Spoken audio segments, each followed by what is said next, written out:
I'm currently in Manila in the beautiful Philippines, which are under constant, well-funded pressure from the West to promote condoms. Listen, the Philippines doesn't need our condoms.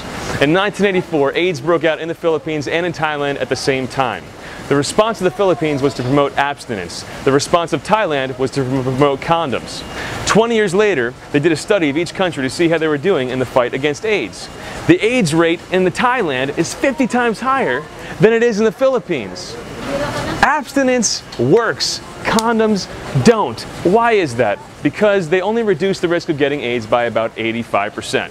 If you reduce the risk this much and increase the risk takers that much, that's what you get. You run into the situation that we're in the United States, where every single day, over 43,000 people get a sexually transmitted disease. Look, the U.S. is crowded with condoms, and it's not working. It's not working. It's numbers. It's not a religious dogma that's saying it's not working. It's simple math that shows us it's not working. A couple years ago, Pope Benedict XVI came out and said that condoms are not solving the AIDS crisis in Africa. There was an international outcry. How could he put his dogmas before human lives? Well, you look at the facts, it shows he was right. They tracked in 3 countries, Cameroon, Botswana, Kenya, to see how condoms are doing in stemming the AIDS crisis in those countries. They showed that condom distribution rose alongside HIV/AIDS till they both leveled out. Guys, it's not Pope Benedict XVI who is putting his dogmas before human lives. It's the latex missionaries. They won't see the facts.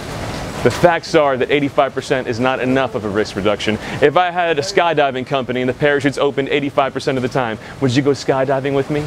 And not just for AIDS. It only reduces the risk reduction in maybe 50% against a whole slew of other STDs. And when it comes to pregnancy, Planned Parenthood's Research Council had to recently admit the leading cause of unplanned teen pregnancies is not a failure to use contraception, it's a failure of contraception to work.